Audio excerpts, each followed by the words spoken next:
All right, so I've been toying with this idea for a couple of weeks or so, really over the past 4 years. But I know you guys don't know me yet. This is only going to be my first video. But my name is Chance Mays. I am 23, almost 24 years old. I am currently the homemaker and provider for my family, engaged to my loving, beautiful fiance. We have a nearly 6-month-old daughter. And I am trying to do things the traditional way because I'm tired of watching the toxicity that our current society practices on a day-to-day basis, the relationships between men and women being overtly destroyed and being attacked, at a political and federal level, to the point where, again, there are statistics that show people around my age, young men around my age, don't want to get married at all because we're so afraid of, because of no-fault divorce and watching the generations above us be getting divorced at a rates that we could have never imagined 100 years ago. They would have never imagined divorce rates, nearing 60%. But I'm trying to do things the traditional way, and that's kind of the way why my politics are what they are. I've been toying with this idea for the past couple of weeks because of the craziness that's been going on in this election cycle. Our sitting president of the United States is a senile old man who I don't even know if he knows what he's saying when he says things. I don't even know if he knows where he's at 90% of the time, and somehow got propelled into the White House as if he has some, knowledge or skill. And again, this is not something that we were blind to in 2020. We watched it. All you had to do was watch some of his campaign events, and you knew that the man was not there. That's not the same Joe Biden that was vice president for Barack Obama for 8 years. And whatever happened in that 4 years under Trump when Biden wasn't in office, clearly something. That's where a lot of his mental breakdown came from. But I've watched the craziness of this election cycle so far, watching the debate so far, and watching Biden in all of his interviews. And this was pretty obvious this was coming, but there were some rumors coming out of the White House. Some staffers were reporting that Biden was planning to drop out of the race, and there was a letter drafted for release, and he was likely going to do it this Sunday. Today is Sunday. And he has just dropped out of the race and put his support behind Kamala Harris. He was either going to do one of two things, in my eyes. He was either going to stick it through the very end and completely destroy the entire Democratic Party just to be petty, since they all turned on him last second, because they all became selfish about winning the office, and essentially commit political suicide for not just him, but his whole party. And then the other option was the man would finally realize that he's not capable. But again, if he thinks he's not capable of running for 4 more years, why shouldn't he drop out? And he dropped out of the race. Why shouldn't he resign his presidency to Kamala Harris?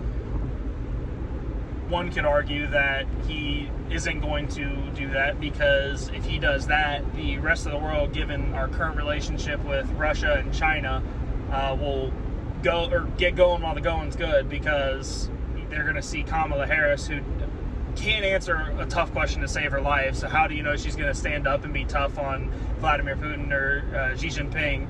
So I imagine that's the main reason why Biden isn't dropping out, is because, well, yeah, he's there, and he may not be competent, but he knows that he has some word, some say in making sure that Xi Jinping and Putin are somewhat in line. Now, obviously, they're still going to run all over him, but they're not going to overtly. China specifically is not going to go into Taiwan while Biden is president, not till the very end.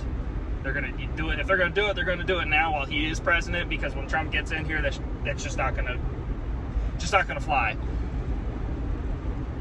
But now, essentially, our new ticket stands Donald J. Trump and J.D. Vance, currently with Kamala Harris as presumably the new presidential nominee for the Democrats. And politically speaking, I am not sure who the who her vice president pick is going to be. If I had to guess, it would probably be Gavin Newsom from California, which is her home state.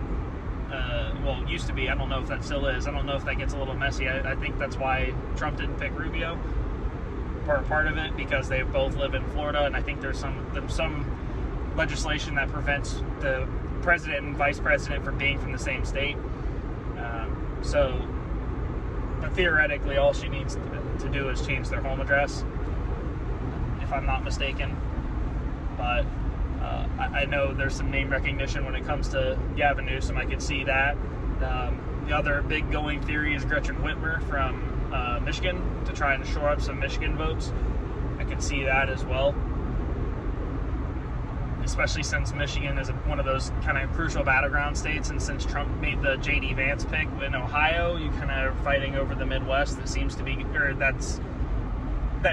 what's going to be the deciding factor this time around, even if it's a close election. Theoretically speaking, I mean, watching the polls, this is going to be a landslide, 80-20 Trump. It just seemed, everyone knows, no one likes Kamala Harris. She's been completely useless for 4 years, and somehow is bringing in $260,000 as vice president, or whatever the vice presidential salary is. I know it's not small. It's basically, the highest senatorial salary. But again, she's been completely useless for 4 years. She was assigned to the border in 2021, and she was asked, again, tough questions. Are you going to the border? We've been to the border, blah, blah, blah, blah. No, you haven't. You haven't. And then he proceeds, well, are you going to go? And she's like, no. So this woman is completely useless. She knows nothing. And again, the only reason she's in power is because she decided to sleep with a mayoral candidate in San Francisco. Her only rise to fame is essentially riding the coattails of successful men into positions of power, and she was only selected as vice presidential candidate for Biden simply because she's a black Indian American woman. That if I'm elected president, have an opportunity to appoint someone to the courts, I'll appoint the first black woman to the courts. There are a number of women who are qualified to be president tomorrow. I would pick a woman to be my vice president. Just to be clear, you just committed here tonight that your running mate, if you get the nomination, will be a woman? Yes. Who kind of checks all those boxes, but again, she's been utterly useless. She was a DEI pick through and through. But yeah, the formats of these videos are not going to be exactly like this every time. I'm not going to sit here and record it on my phone.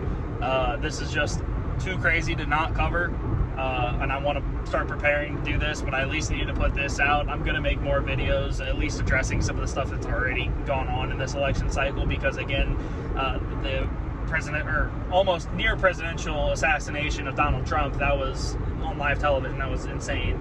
I just kind of wanted to cover my thoughts and feelings about stuff like that that's already gone on. But yeah, more videos will be coming.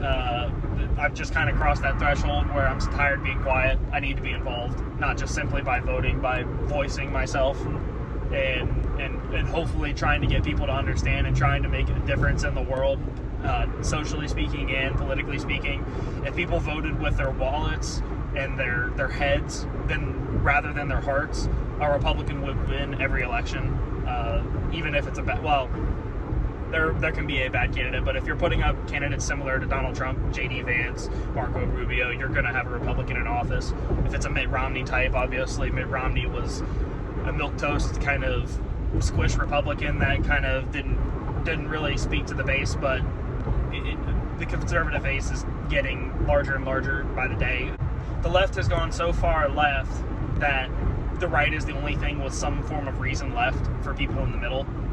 But yeah, more videos to come. We will be covering everything that goes on, and I'm going to try my best to make these more like a short form video. Right now the video is at 10 minutes while I'm recording. I want them to be a short form, so less than 10 minutes, get the point across. But I will be doing a lot of this where I got to figure out the setup, but I want to be kind of in my car and kind of, because it's more convenient for me. But yeah, that's going to be it for today. I'm just going to kind of chop this up and throw it out and see, what works. But my goal, again, is just to speak politically, just to voice myself. Maybe there's a crowd out here who wants to hear something from a 23-year-old who's trying to do it the traditional way, where he provides for his family and isn't subject to all of the lies that the media tells. That's with it. But yeah, that's gonna do it for today, guys. Thank you for watching. If you watched this far, more videos to come.